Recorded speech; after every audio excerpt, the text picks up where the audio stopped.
Good morning, I hope you're well. I thought I would take you on a little walk today. I didn't set my alarm this morning, stayed in bed, had a beautiful sleep in. Decided last night when I went to bed that I would just wake up whenever, however, and that was lovely because I had lots of lucid dreaming this morning. But I'm standing up the first little step of the hill, and you can see behind me the peaks up there. That's where I'm headed.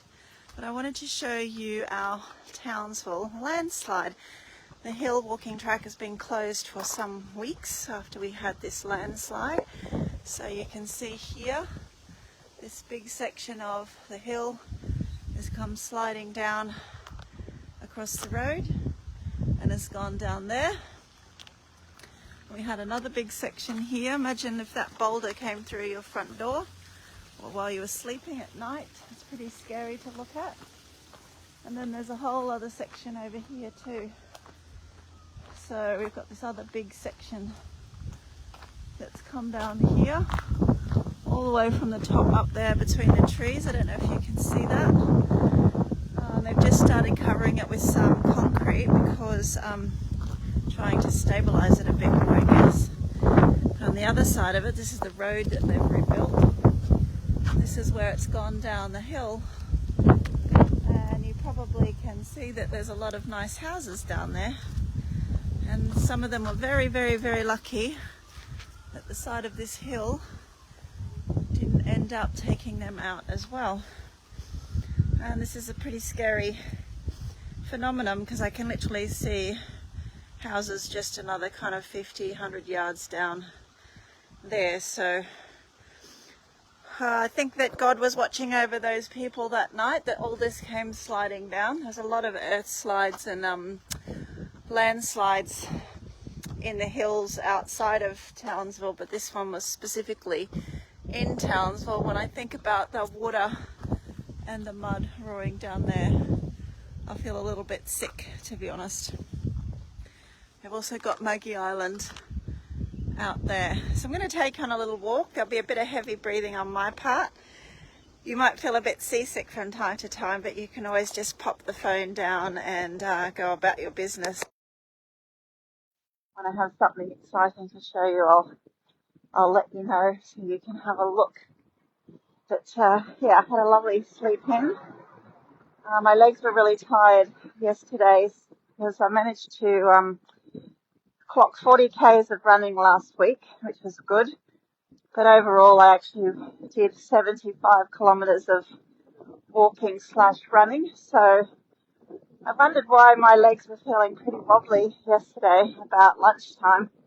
My daughter and I were at the beach, and then I was just sitting in the sand. I said, I'll just go in the water. In about 10 minutes of just standing in the salty water, all the pain in my legs evaporated. So that was lovely. So waking up today feeling a lot more refreshed. But I did think that I would give myself, not have a long run today, just enjoy a hill walk and a little bit of a run down the hill after that. So you can see how beautiful and green it is here. There's still a lot of water running across the roads in some parts, and you can hear waterfalls all around us. So I love coming up here because it's free therapy. What I do is I pound out my problems on the way up, and then on the way down I always have lots of ideas and creative inspiration and put things into perspective after I've processed everything on the way up. So there's something to be said for hiking and hill walking. So here we have the Port of Townsville over this way, scooching all the way around to Maggie. We've had amazing weather this week.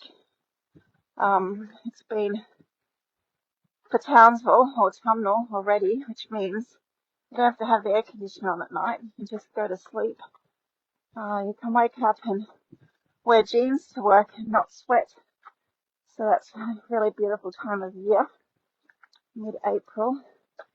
Last night we had a full moon all over the world, obviously, but also feel a nice energy shift at the moment. So yes, this hill walk is therapy, and when I don't get to do it for a few weeks, I really feel that I need my therapy session. 90 minutes of free therapy, certainly something to think about. There's other little hills and inclines. The other benefit of this is that the New York Marathon, you probably can remember from iconic films and things, there's a lot of big bridges, and the skyline is like that, so you have to run up and on to and off all of those big bridges. So building some hill training into my training is really important. So I've been adding some hills into my running, keeping it consistently doing this hill a few times a week. And more importantly, very exciting, I did book my flights to New York this week. So I was waiting for the right inspiration, and a flight sale literally landed in my inbox, or not even, my Facebook feed, to be honest. And I really wanted to also have a bit of time in the tropics, so I booked my flights, Cairns to Fiji, Fiji to Vancouver. My friend lives in Vancouver, so I'll be able to stay with her for a few days and then pop down to New York in time for the marathon. I don't want to spend a lot of time in New York pre-marathon because I won't be able to walk around and eat everything I want to eat and walk everywhere and see everything I want to see. So after I've done the marathon, I'll stay in New York for the sightseeing component of the trip. And now I've got a few months to figure out what all of that looks like. But I'm really excited about that. Also really grateful that the cost of flights has come down so much. I don't know if that's got anything to do with all the other crap that's going on in the world of finance, but the world has gone crazy this week again. So who knows? It's going to be an interesting month, I think. Lots of insider trading talk at the moment. A couple of my friends ran marathons this week too. Really excited and proud of them. Charlie Ma ran the Canberra Marathon today. My friend Gosha, hi Gosha from Poland. She ran the Krakow Marathon earlier this week. It was freezing cold. She was wearing a coat the entire way. So I'm just going to pause here. You can see the view. Very beautiful. So when I saw Gosha running in Krakow Marathon, I spent a lot of time in Krakow. I absolutely love that city.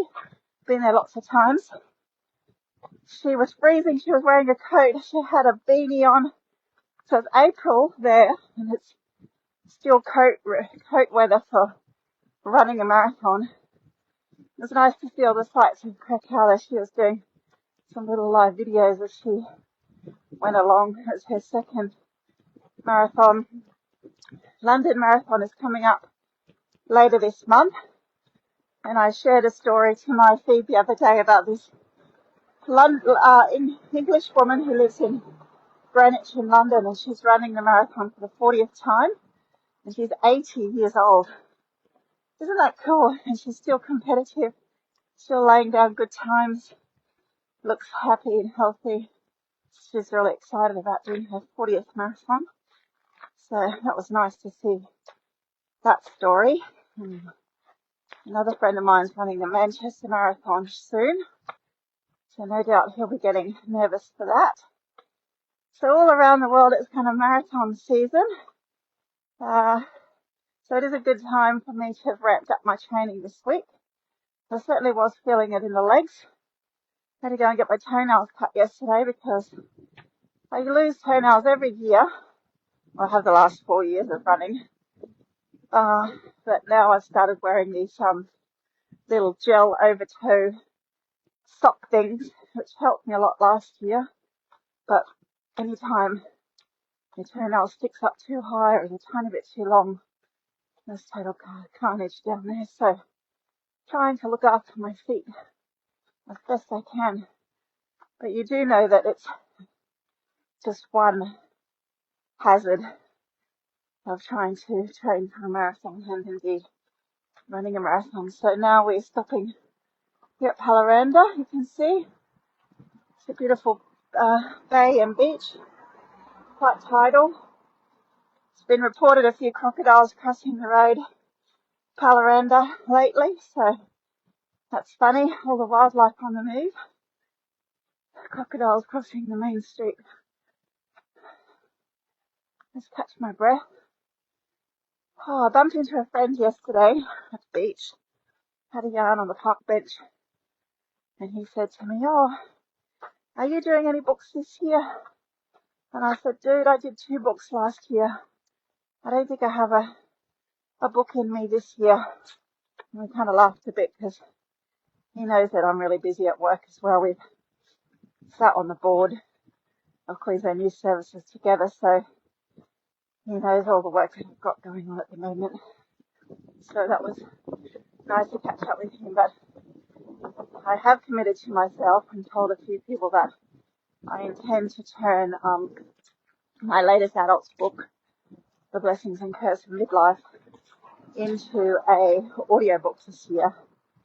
So internationally, there's only around 200,000 audiobooks on audiobook platforms, and everyone is preferencing audiobooks these days. So kind of crazy not to turn your book into an audiobook if you can. Obviously, there's cost involved, but it also just gives you another form of content, another way of engaging with people. So yeah, schedule in my mind to try and have that done in August. So not a lot happening in August at the moment. Try and keep that month free to get work obviously, but and training, because it'll be the Townsville half marathon then. But just keep a bit of time free to go into the studio. 2 days should be enough to record the audio for the book, and then to get a producer just to help me put it all together.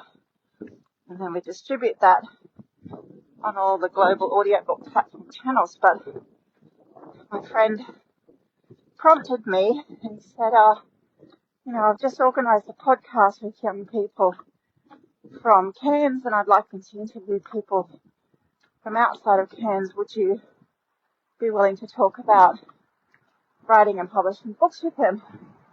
And I said, yes, absolutely. And then last night I was thinking to myself, I have been promising myself for a while now that I would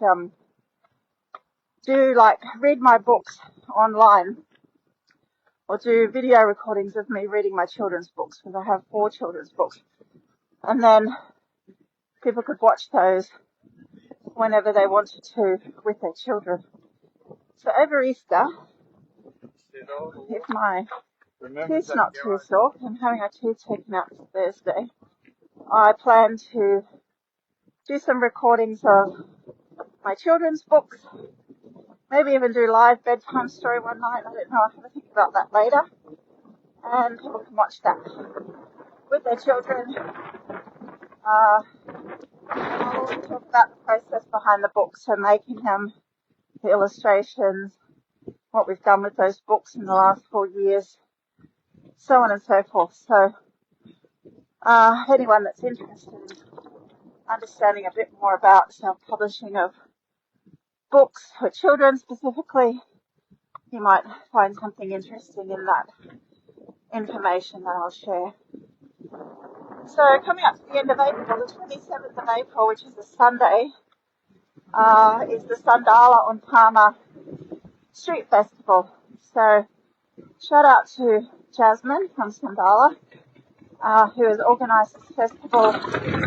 Basically the whole street, all the business owners on the street coming together to have a whole wellness day. It's going to be super fun, so if you can get to Townsville on that day, it'll be good. Lots of us are giving talks about different things. There's breath work, there's yoga, there's all sorts of classes happening. I'll be doing a talk about blessings and curse in midlife. Get a free copy ebook version of my book come along with that talk. There'll be markets as well. The Renegade markets are going to be on. It's going to be a really lovely day.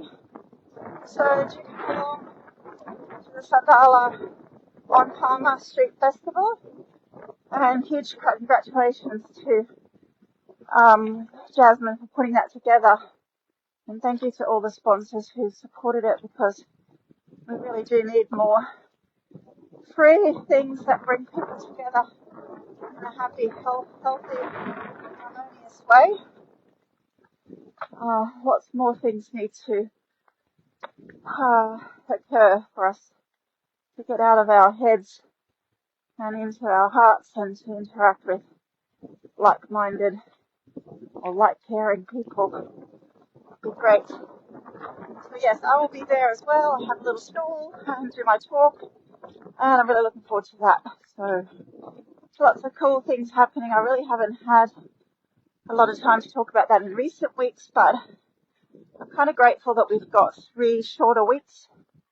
This next few weeks we've got Easter break plus 2 long weekends consecutively. So the next 3 weeks are essentially 4-day weeks. So I have a bit more time at home to get myself organised. Today I'm going to clean my own room. I'm very excited about that. Can't wait to have a clean room. I don't know how the dust gets in when the windows are closed, but somehow everything in my room feels dusty at the moment. So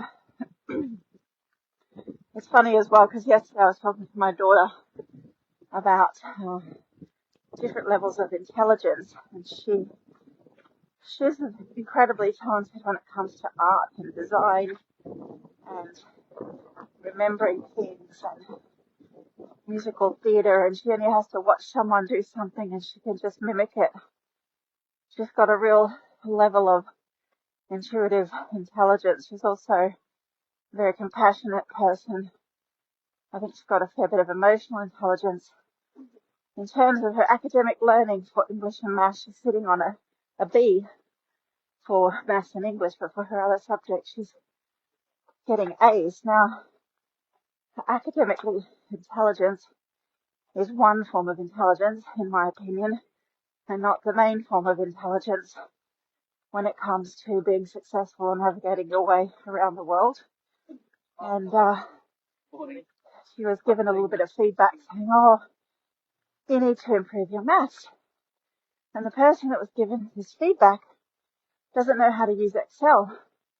Now, Excel is a tool that allows you to manage budgets, millions of dollars worth of money, forecast, cash flow, pivot tables, data, consolidation, data analysis, complicated formulas, so on and so forth. So if you can use Excel, you can pretty much manage money in multiples of millions. I love Excel. I use it to manage budgets for my clients and to create cash flows and to do forecasts and to create pivot tables, to run data analysis, to do reports. I've been doing that for years, but I hate maths. It's freaking boring. And I was a CB student at maths. But just because I didn't get an A in maths doesn't mean I can't say that I'm not good at managing money, or I don't know how to use a tool that is actually really efficient for managing numbers and things. So I think it's really important just to remember that there are so many different ways to express intelligence, and often our normal academic measures of success are not necessarily the most comprehensive ways of measuring potential in humans. And I see so much potential in my daughter, both my daughters, to do amazing things, that I don't want them held back by limited thinking about being good at maths and English, because again, I was a B student in English. Doesn't mean to say I can't write and produce books and sell them all over the world. So I think that the world has changed so much. Applying this old school thinking to this next generation is kind of very silly, in my opinion, because they're going to be much smarter than us and be able to do things that we can't do in a short space of time. It's funny, I saw a meme yesterday or last night, this woman drinking a glass of wine, and she said, oh, you know, every time I think I'm stupid, I remember that I got my degree without the help of ChatGPT. That really made me laugh, because the other day I was speaking to a young person about doing a meal plan and a shopping list, and the comment was, I just asked ChatGPT to make me a meal plan, and then I asked them to make me an ingredients list, and then I asked ChatGPT to make me a shopping list, and I just go and buy that stuff. And I'm like, okay, cool, that's great. You know, in my day we referred to the recipe books, and then you ordered the stuff and it arrived like a month later, and then you made it by hand. It's quite funny, and that's just, the difference between someone in their 20s and someone in their 40s. I hate to think that when my daughters are in their 30s and 40s, what they'll be doing to organise their shopping and cooking. I'll probably have all the robots that do it for them.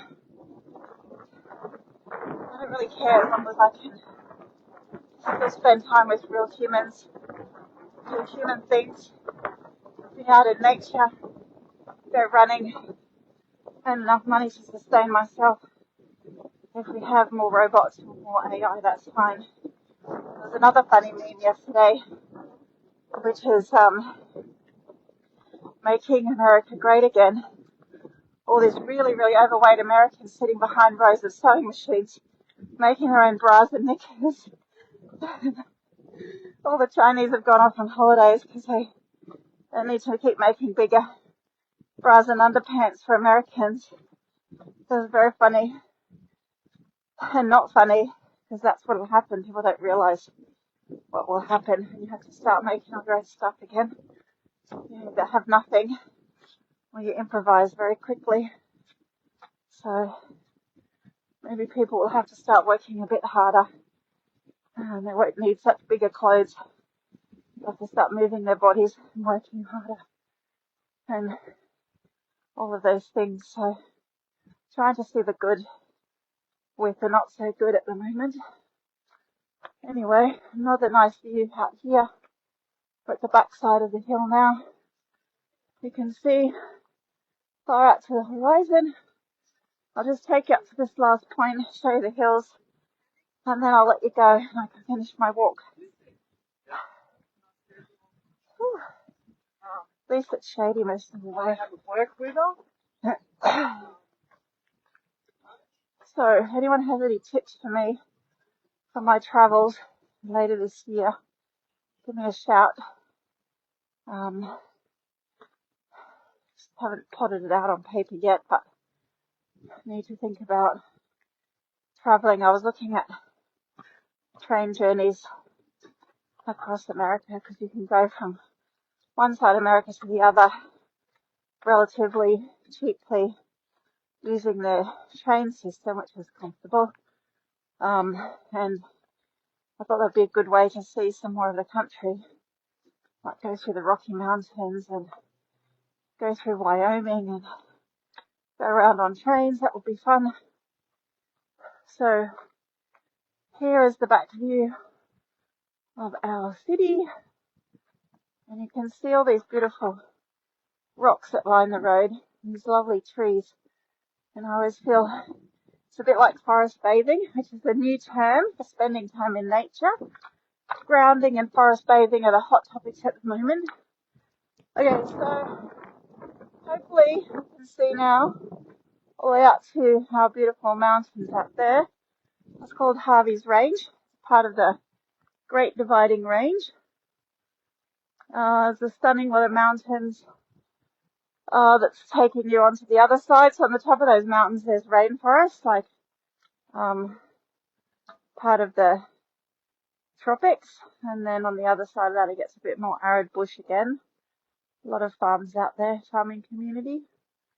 I'm just stretching my legs while we finish up our chat today. So thanks for watching. I'll share below the links to the Sundalah Wellness Festival, Sundalah on Palmer. I'll drop the link below.